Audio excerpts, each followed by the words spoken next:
Hello दोस्तों, बहुत बहुत स्वागत है आप सभी का हमारे यूट्यूब चैनल पर। दोस्तों, आज के इस वीडियो में बात करने वाले हैं केमिस्ट्री के वीवीआई सब्जेक्टिव और जो लघु उत्तरीय प्रश्न होते हैं शॉर्ट का, वो सभी क्वेश्चन यहाँ पे मैं करने वाला हूँ। दोस्तों, यहाँ पर गेस करने वाला हूँ। हो सकता है इसमें से आप लोगों को कल मिल जाए दोस्तों 20 जुलाई को, जो आप लोगों का एग्जाम होने वाला है। तो इसलिए वीडियो को जल्दी जल्दी शेयर कर दो अपने दोस्तों में, ताकि आपका दोस्त भी जान पाए। ये लगभग आज रात में आप लोगों को कंप्लीट कर लेना है। कुछ क्वेश्चन यहाँ पे मैं बताने वाला हूँ, तो इसलिए वीडियो पर बने रहना शुरू से लेकर लास्ट तक, ताकि सभी क्वेश्चन आप लोगों को समझ में आ जाए कि किस तरह से क्वेश्चन पूछे जाएंगे और कैसे लिखना है। दोस्तों, मैं यहाँ पर बताऊँगा आप लोगों को कि क्या क्या पूछने वाले हैं। तो उम्मीद है दोस्तों आप सभी को वीडियो पसंद आएगा, तो इसलिए वीडियो पर लास्ट तक, शुरू से लेकर लास्ट तक बने रहना। और अभी तक चैनल को सब्सक्राइब नहीं किया है तो जल्दी से चैनल को सब्सक्राइब कर लीजिए। वीडियो के जो नीचे लाल रंग में सब्सक्राइब बटन है, उसका मैं सोल्यूशन भी कल लेकर आऊँगा।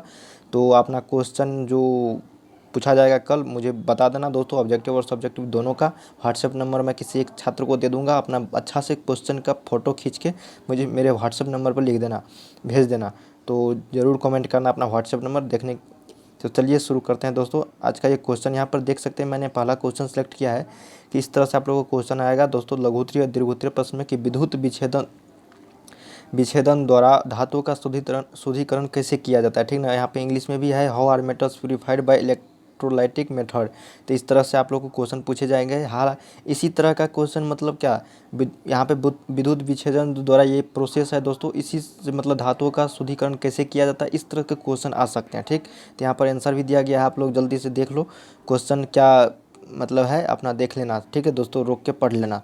तो मैं चलिए नेक्स्ट क्वेश्चन दिखाता हूँ। थोड़ा लंबा होने वाला है वीडियो, शुरू से लेकर लास्ट तक वीडियो को देखना दोस्तों, ताकि सभी बातें आप सभी को समझ में आ जाए कि अच्छा स्कोर कर सके। मैं आप लोग को बताऊंगा कि कैसे लिखना है, और यहाँ पर बता दिया कि कैसे लिख भी सकते हैं आप इसी तरह से। ठीक, तो देखिए जैसे पहला क्वेश्चन मैंने आप लोग को बताया कि कैसे लिखना है। देख, विद्युत विच्छेदन द्वारा धातुओं का शुद्धिकरण कैसे किया जाता है, तो पहले आप लोगों को विद्युत विच्छेदन का जो प्रोसेस है उसको लिखना पड़ेगा। इसके बाद देख सकते हैं यहाँ पर चित्र भी आप लोग को बनाना पड़ेगा कि किस तरह से होता है। एनोड और कैथोड जो जानते होंगे, अशुद्ध धातु का एनोड और शुद्ध धातु का एनोड, इसी तरह से आप लोग को चित्र बनाना भी पड़ेगा। तो नेक्स्ट क्वेश्चन देखते हैं दोस्तों क्या है। नेक्स्ट क्वेश्चन में देखिए अंतर स्पष्ट करने वाला भी पूछा जाता है। एसी टिल्डेहाइड या कीटोन के बारे में आप लोग को पूछा जा सकता है कि अंतर स्पष्ट करें, दोनों में क्या अंतर है। फिनोल तथा एल्कोहल हो सकता है दोस्तों, एथेनॉल और मिथेन, मतलब इस तरह से अंतर स्पष्ट करने वाला आप लोग देख लेना, अपने बुक में भी होगा आपको। तो देखिए दोस्तों, अंतर लिखने वाला में आपको कैसे लिखना है, यहाँ पर देख सकते हैं दो कॉलम आपको बनाना है। एक साइड एसीटिल्डेहाइड लिखना है, इसके बाद एक साइड ऐसे बीच में लकीर खींचकर कीटोन लिखना है। ठीक ना, लेकिन कोई छात्र क्या करता है, पहले एसीटिल्डेहाइड के बारे में लिख देगा, इसके नीचे में कीटोन के बारे में लिखेगा। लेकिन ऐसा नहीं करना है दोस्तों, आपको पॉइंट बाय पॉइंट बनाकर लिखना है।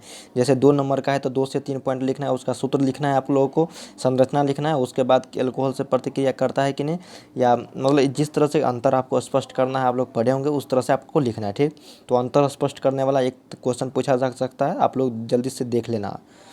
यहाँ पर आयुपेक नियम मैं यहाँ पे सिलेक्ट किया हूँ दोस्तों, कि 2 से 3 नंबर जो क्वेश्चन रहता है लघु उत्तरीय प्रश्न, उसमें पूछे जा सकते हैं कि निम्नलिखित का आयुपेक नियम बताएं। आयुपेक नियम काफ़ी इंपॉर्टेंट होता है दोस्तों केमिस्ट्री में। यहाँ पर 2 आयुपेक नियम दिया गया है। इस तरह के आप लोगों को बुक में होगा, कम से कम 6-7 जो मेन है वो आपको याद कर लेना है। इसी तरह के क्वेश्चन आएंगे आयुपेक नियम लिखने वाला। ठीक, ये तो 2 नंबर आपका पक्का हो जाएगा अगर आप लोग जानते होंगे अच्छे से। तो नेक्स्ट क्वेश्चन चलिए देखते हैं दोस्तों। लिखा गया है कि पोटेशियम परमैंगनेट ऑक्सीकारक है, समीकरण को स्पष्ट करें। ठीक ना, पोटेशियम एक परमैंगनेट ऑक्सीडेशन है, ऑक्सीडेशन एजेंट, उसको एक्सप्लेन करना है आप लोगों को, इट्स रीजन करने मतलब रिएक्शन। ठीक ना, समीकरण को स्पष्ट करना है। तो आप लोग जल्दी से देख लो कि क्या है। पोटेशियम परमैंगनेट प्रबल ऑक्सीकारक है, मतलब अच्छा से देख लेना। इंग्लिश में भी है, जिसको इंग्लिश में समझ में आता है इंग्लिश में या हिंदी में, आप लोग अगर पढ़े होंगे तो क्वेश्चन टिक कर लो बुक में, कि आपको पूछा ही जाएगा दोस्तों, potassium permanganate is oxidising agent, explain it with reaction. ठीक, तो इस तरह के क्वेश्चन आ सकते हैं। नेक्स्ट क्वेश्चन चलिए देखते हैं दोस्तों क्या है। हाँ, ये तो मेन क्वेश्चन है दोस्तों, कम से कम 5 से 8 नंबर के रहते हैं 4 क्वेश्चन आपको। क्या होता है जब, ठीक, ये क्या होता है जब, ये आपको लिखना है। व्हाट हैपेंस व्हेन, इस तरह के क्वेश्चन बार बार पूछे जाते हैं हर एक साल। तो आपको पढ़ना पड़ेगा दोस्तों। यहाँ पे 5 से दिया गया है कि फिनॉल को जिंक चूर्ण के साथ स्रावित किया जाता है तो क्या होता है। ठीक, इथाइल एल्कोहल का डिहाइड्रेशन किया जाता है तब क्या होता है। आपको ये सब पढ़ लेना है दोस्तों। इस तरह के आपको बुक में मिल जाएगा क्या होता है जब, कम से कम 10 आपको यहाँ पे मैं आप लोगों को बता दूं कि एक रात में कैसे तैयारी करना है। आप लोगों को पढ़ना है दोस्तों, ठीक ना। अगर कुछ भी याद रहता है तो कोई किसी भी क्वेश्चन में आप लोग मिला कर लिख देना है, ठीक ना। बहुत से टीचर जो है तो पढ़ते नहीं है, कोई कोई टीचर ऐसे होते हैं जो कॉपी आप लोगों का पढ़ता है, लेकिन अधिकतर टीचर जो है तो वो अपना कॉपी जो है नहीं पढ़ता, ठीक ना। जैसे देखता है लिखा हुआ है, नंबर अच्छा खासा दे देता है। तो आप लोग को कोई भी अगर एक से दो क्वेश्चन याद कर लेना है, और इसमें से अगर कोई भी क्वेश्चन आता है तो आपको मिला कर लिख देना है, ना कि सेम टू सेम जो याद किया हो वो। जैसे इथाइल एमीन को HNO3 के साथ गर्म किया, जिसको याद है भाई तो वो तो सही सही लिखेंगे ही, जिसको नहीं याद है उसके लिए मैं बता रहा हूँ कि क्वेश्चन जो छोड़ के नहीं आना है, ठीक ना। कुछ न कुछ आपको लिख ही देना है, अच्छा अच्छा खासा नंबर मिल जाता है। बहुत से छात्र को लिखना नहीं आता है, तो मैं इसके लिए वीडियो भी बनाऊंगा आगे। बोर्ड परीक्षा 2019 के लिए ऐसा तैयारी करवा दूंगा दोस्तों, एक भी क्वेश्चन छूटेगा नहीं, और हर एक विद्यार्थी 60% से ऊपर मार्क लाएगा। मेरा ये एम रहेगा नेक्स्ट साल, ठीक ना। अभी मैं नया नया हूँ यूट्यूब पर, इसलिए इतना जानकारी नहीं है, जल्द ही वीडियो लेकर आऊँगा अच्छा खासा। यहाँ पर देख सकते हैं दोस्तों, निम्नलिखित की संरचना लिखे, ठीक ना। स्ट्रक्चर सूत्र भी होता है, स्ट्रक्चर फॉर्मूला आपको लिखना पड़ेगा। इस तरह के क्वेश्चन भी पूछे जाते हैं, तो आप लोग देख लेना। यहाँ पे 5 स्ट्रक्चर दिया गया है फार्मूला। यहाँ पे BRF5, XEF4, SF4 या NH3 या IF7, ठीक ना। इस तरह से आप लोगों को बुक में होगा कम से कम 40-50 है संरचना सूत्र। आप अगर पढ़े होंगे तो आपको सभी चीज़ें याद होगा, नहीं याद है दोस्तों तो कुछ से कुछ आपको लिखना नहीं है, लेकिन जिस तरह के इस क्वेश्चन आते हैं, हाइब्रिडेशन का है sp3d2, आपको अगर इस तरह से कोई कुछ भी याद है तो आपको लिख देना है, ठीक ना। अच्छा से टीचर जो है पढ़ता नहीं है, ठीक, आपको लिख ही देना है। अगर कुछ भी नहीं आता है तब पर भी कुछ से कुछ लिख देना, क्वेश्चन खाली छोड़ के नहीं आना है। ऐसा लगना चाहिए कि हाँ भाई कुछ लिखा है पेपर में। चलिए नेक्स्ट क्वेश्चन आप लोग पढ़ लेना दोस्तों, मैं आप लोग को जल्दी जल्दी बता रहा हूँ। वीडियो थोड़ा लंबा होने वाला है, 20 से 25 मिनट हो जाएगा, तो जल्दी से शुरू से लेकर लास्ट तक वीडियो पर बने रहना। और कल मुझे क्वेश्चन पेपर जल्द भेजना दोस्तों, मैं क्वेश्चन पेपर का वेट करते रहता हूँ कि कोई छात्र भेजे। मैथ का भी नहीं आया था मेरे पास, और मैं व्हाट्सअप नंबर दे दूँ यार, बहुत से छात्रों का कॉल आने लगता है। अगर बोलोगे तो दे दूंगा, लेकिन आप लोग कॉल नहीं करना है, सिर्फ मैसेज करना। तो मैं वीडियो की डिस्क्रिप्शन या उसका कमेंट में लिख दे डालूंगा, कोई किसी छात्र को मैं दे डालूंगा, ठीक ना। यहाँ पर नेक्स्ट क्वेश्चन है कि कोऑर्डिनेशन नंबर से आप क्या समझते हैं। CCP तथा BCC में कोऑर्डिनेशन संख्या बताएं, ठीक ना। कोऑर्डिनेशन नंबर आपको पढ़ लेना है दोस्तों। What is mean by the term coordination number, आपको यहाँ पे इंग्लिश में भी है, आप लोग को समझ में लेना है कि CCP और BCC में कोऑर्डिनेशन संख्या बताएं, ठीक ना। तो कोऑर्डिनेशन नंबर आपको पढ़े होंगे, तो CCP तथा BCC में आप लोग अच्छा से बता दोगे। यहाँ पर बता भी दिया गया है कि CCP में 12 होता है, BCC में 8 होता है, ठीक ना। आपको याद भी हो गया, CCP में 12 और BCC में 8 है, आपको रट लेना है दोस्तों। इस तरह के क्वेश्चन आएंगे ही ज़रूर आएंगे।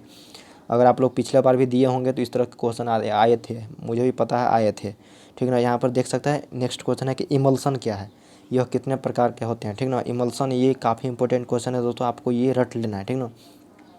आपको रट लेना है, थोड़ा वीडियो रोक के आप लोग को ये पढ़ लेना है, ठीक ना। अगर नहीं किताब में खोज पाते हो तो यहाँ पे पढ़ लेना है, ठीक। तो मैं आगे चलता हूँ। नेक्स्ट क्वेश्चन है दोस्तों कि जब देखो यहाँ पर केमिस्ट्री और फिजिक्स में है दोस्तों, आपको थ्योरी के साथ साथ आपको न्यूमेरिकल भी पूछे जाते हैं, ठीक ना। तो न्यूमेरिकल पर आपको भी ध्यान देना है, कम से कम 2 से 3 क्वेश्चन तो रहते ही हैं, कम से कम 10 मार्क का। तो आपको देख सकते हैं इस तरह से आपको बताना पड़ेगा न्यूमेरिकल। तो मैं यहाँ पे बताने वाला नहीं हूँ दोस्तों, आप लोग देख लेना कि किस तरह से न्यूमेरिकल पूछे जाते हैं, ठीक। तो चलिए नेक्स्ट क्वेश्चन पे चलते हैं। हाँ, ये कॉपर के 2 अयस्क, यानी मतलब जो अयस्क है दोस्तों, एल्यूमिनियम हो गया, मैग्नीज हो गया, आयरन हो गया, इस तरह के जो अयस्क होते हैं, कॉपर सब हो गया, बहुत सारे अयस्क है दोस्तों। तो उसका जो मतलब एलिमेंट है उसका अयस्क लिखने के लिए बोलता है, ठीक ना। तो उसका सूत्र के साथ आपको जब भी आप लिखते हैं कोई भी अयस्क का नाम, तो उसका सूत्र भी लिखना पड़ेगा। देखिए यहाँ पर दे भी दिया गया, कॉपर के 2 अयस्क का नाम लिखना है, कॉपर पायरेट्स या एजुरेट, तो उसके साथ सूत्र भी आपको लिखना है, तब 2 में 2 मार्क दिया जाता है, ठीक ना। अगर आप लोग कॉपर पायरेट्स और एजुरेट सिर्फ लिख कर आ जाओगे तो मात्र 1 ही नंबर मिलता है, तो आपको सूत्र भी लिखना पड़ेगा। तो बहुत से छात्र बोलते हैं कि मैं तो सही सही लिख कर आया था लेकिन नंबर नहीं दिया गया, तो इसी में नंबर कटते हैं दोस्तों, ठीक ना। आपको सही सही मतलब जो अगर सूत्र याद है तो सूत्र भी साथ में लिख देना है।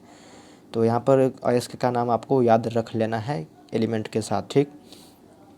नेक्स्ट क्वेश्चन है दोस्तों पेप्टाइजेशन क्या है, ये तो काफ़ी इंपॉर्टेंट है दोस्तों।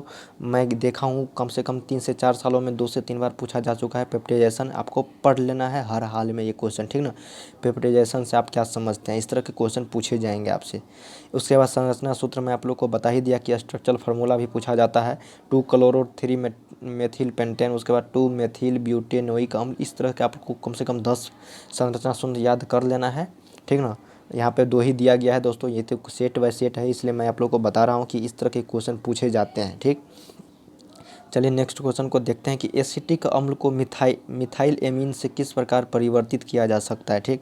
इस तरह के क्वेश्चन भी पूछे जा सकते हैं आप लोगों को। आपको संरचना सूत्र यहाँ पे स्ट्रक्चर फार्मूला के मतलब यहाँ पे इक्वेशन के माध्यम से आप लोगों को बताना पड़ेगा कि किस प्रकार परिवर्तित होते हैं एसिटिक अम्ल को मिथाइल एमीन में, ठीक। तो आपको देख लेना है कि किस तरह से परिवर्तित हो रहा है। नेक्स्ट क्वेश्चन है दोस्तों कि विटामिन का वर्गीकरण कैसे किया जाता है। रक्त के स्कंदन हेतु उत्तरदायी विटामिन का नाम लिखें, ठीक। तो आपको ये पढ़ लेना है कि विटामिन का जो क्लासिफिकेशन है कैसे किया जाता है, आपको पढ़ लेना है। इस तरह के क्वेश्चन आ सकते हैं आप लोगों में, ठीक। चलिए नेक्स्ट क्वेश्चन है दीर्घ उत्तरीय प्रश्न में दोस्तों काफ़ी इंपॉर्टेंट क्वेश्चन है फैराडे लॉ। फैराडे लॉ आपको पढ़ ही लेना है। फैराडे लॉ मतलब इस तरह के से क्वेश्चन पूछे जाते हैं घुमा फिरा के। आपको फैराडे का नाम जहाँ भी दिख जाए तो समझ लेना कि फैराडे लॉ के ही बारे में हमसे पूछा जा रहा है, ठीक। तो आपको फैराडे लॉ याद कर लेना है कि क्या होता है फैराडे लॉ। अगर पढ़े होंगे तो नहीं पढ़े हैं दोस्तों तो आपको यहाँ पर पढ़ लेना है। यहाँ पर आपको मतलब इसी तरह के क्वेश्चन नहीं रहेंगे, यानी फैराडे लॉ जहाँ भी आपको दिखे फैराडे नाम का क्वेश्चन में तो समझ लेना कि फैराडे लॉ का ही बात होने वाला है इस क्वेश्चन में। तो आपको फैराडे लॉ का पूरा मतलब जितना भी उसका एक्सप्लेन किया हुआ है सभी चीज़ लिख देना है, ठीक ना। आपको अच्छा खासा नंबर मिल जाएगा अगर कुछ भी क्वेश्चन में रहे, लेकिन फैराडे लॉ जहाँ भी देखे आपको लिख देना है फैराडे का लॉ पूरा, ठीक। तो ये मतलब दीर्घ उत्तरीय प्रश्न हो गया। तो चलिए नेक्स्ट क्वेश्चन देखते हैं दोस्तों।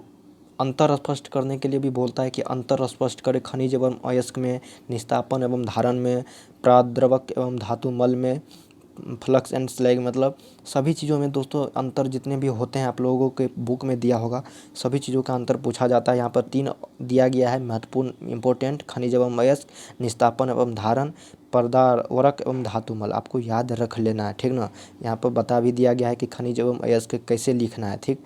तो देख सकते हैं खनिज धरती के गर्भ से प्राप्त रसायन जिसमें किसी एक तत्व की प्रतिशत मात्रा अधिक होती है उसे खनिज कहते हैं। यानी धरती के अंदर से प्राप्त होने वाले रसायन जिसमें किसी एक एलिमेंट की प्रतिशत मात्रा अधिक होती है, ठीक ना, तो उसे खनिज कहते हैं।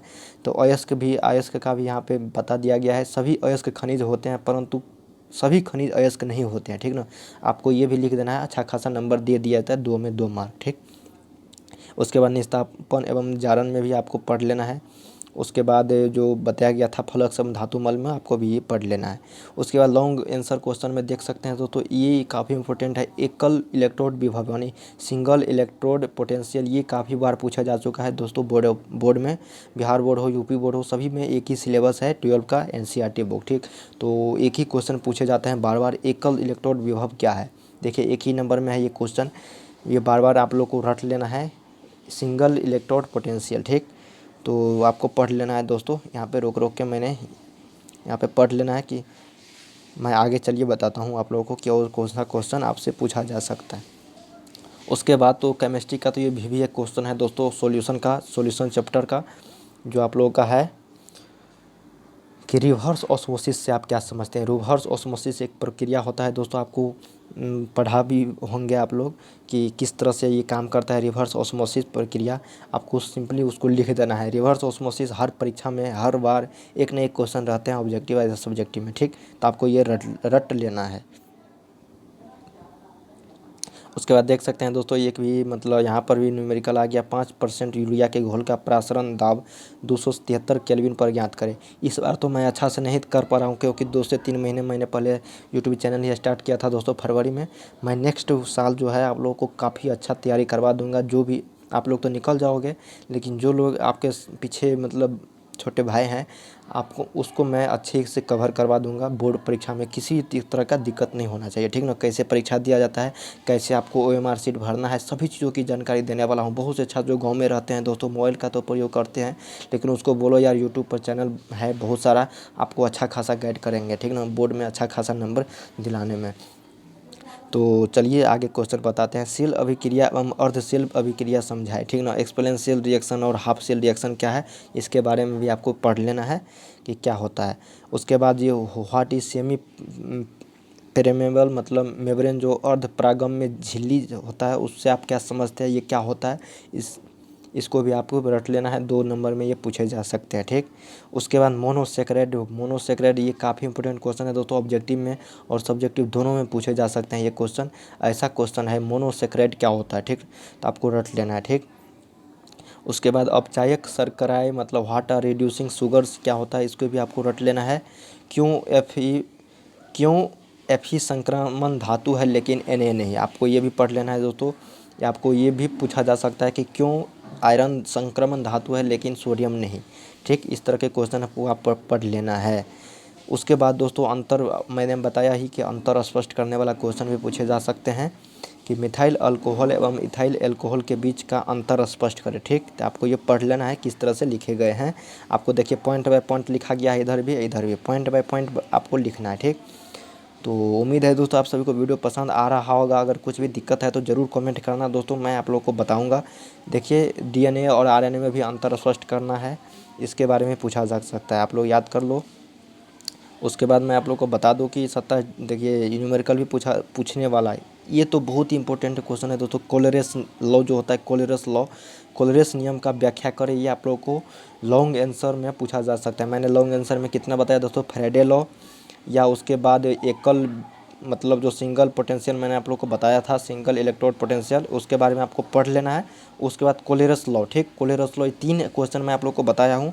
ये किसी न किसी एक क्वेश्चन जरूर रहने वाले हैं 6 से 7 नंबर में, ठीक। तो आपको याद कर ही लेना है दोस्तों। आगे चलिए मैं आप लोग को बता देता हूँ कि कौन से क्वेश्चन और है। ग्रेफाइट विद्युत का सुचालक है परंतु हीरा विद्युत का कुचालक होता है क्यों, ये आपको बताना है दोस्तों। काफ़ी इंपॉर्टेंट क्वेश्चन है, ये भी 2 नंबर में पूछे जा सकते हैं। यहाँ पर देखिए मतलब दिया भी गया है, आंसर आपको पढ़ लेना है इस तरह का, ठीक, वीडियो को रोक के।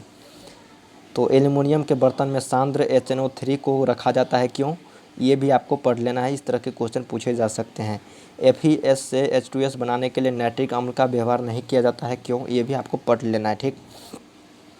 एल्युमिनियम के बर्तन में मैं आपको बता ही दिया कि इस तरह से क्वेश्चन पूछे जाते हैं। आगे है दोस्तों कि पारा के मुख्य अयस्क का नाम बताएं। मैंने कॉपर के वहाँ पे अयस्क का नाम बताया था, यहाँ पर आपको 5 नंबर में ही पूछा जा सकता है दोस्तों कि पारा के मुख्य अयस्कों के नाम बताएं, उसके अयस्क के निष्कर्षण की अभिक्रिया बताएं, मतलब कैसे प्राप्त किया जाता है उसके अयस्क से पारा, ठीक ना। तो आपको ये भी मतलब पूछा जा सकता है, तो आप लोग रट लेना दोस्तों। 2 से 3 अयस्क, कॉपर हो गया, पारा हो गया, मैग्नीज हो गया, लोहा हो गया, इस तरह के क्वेश्चन पूछे जाते हैं बार बार। 2 से 3 सालों में आप लोग उल्टा के देखोगे प्रीवियस ईयर क्वेश्चन, तो इसी तरह के क्वेश्चन बार बार पूछे गए हैं, ठीक। तो उम्मीद है दोस्तों आप सभी को वीडियो पसंद आया होगा। अगर वीडियो पसंद आता है तो एक लाइक ज़रूर कीजिए, अपने दोस्तों में ज़रूर शेयर कीजिए ताकि आपका दोस्त का भी हेल्प हो सके और अच्छे से नंबर प्राप्त कर सके। और हाँ दोस्तों, कल जैसे ही क्वेश्चन मतलब परीक्षा एंड होगा, आप मुझे व्हाट्सएप नंबर पे मैं दूंगा कल के वीडियो में, तो जल्द से आप लोग क्वेश्चन सेंड कर देना मेरे व्हाट्सएप पर, तो मैं जल्द ही उसका आंसर की लेकर आ जाऊँगा 1 से 1.5 घंटे के अंदर किसी अच्छे से सॉल्यूशन करवा के, ठीक। तो उम्मीद करते हैं दोस्तों वीडियो पसंद आएगा। देखने के लिए आपका बहुत बहुत धन्यवाद।